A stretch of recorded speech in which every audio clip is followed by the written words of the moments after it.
Israel ও ইরানের হামলা পাল্টা হামলা দেখে চীন, রাশিয়া ও পাকিস্তান প্রকাশ্যে কথা বললেও অনেকটাই আড়ালে ছিলেন উত্তর কোরিয়ার প্রেসিডেন্ট কিম জং উন। তবে এবার সম্মুখে আসলেন পরমাণু শক্তিধর দেশের এই রাষ্ট্রপ্রধান।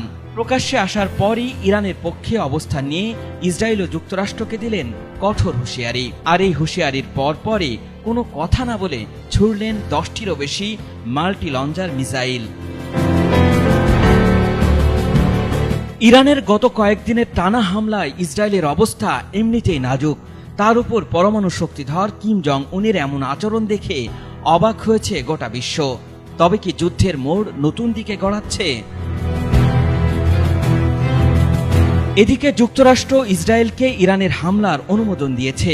সরাসরি যুদ্ধে না জড়ালেও পিছন থেকে মূল কলকাঠি নাড়ছে ডোনাল্ড ট্রাম্প। আর এই ট্রাম্পকেই কি হুঁশিয়ারি দেওয়ার জন্য মিসাইল ছুড়লেন কিম জং উন? ইসরায়েল ও ইরানের যুদ্ধে একদিকে ইসরায়েলের পক্ষ নিয়েছে যুক্তরাষ্ট্র, ব্রিটেন, ফ্রান্স, ভারত। অন্যদিকে ইরানের পক্ষে অবস্থান নিয়েছে রাশিয়া, চীন, পাকিস্তান ও উত্তর কোরিয়া। তবে কি তৃতীয় বিশ্বযুদ্ধের মুখোমুখি হচ্ছে সারা বিশ্বের মানুষ? আর মিসাইল ছুড়ে সেই অবস্থানই কি জানান দিলেন কিম জং উন?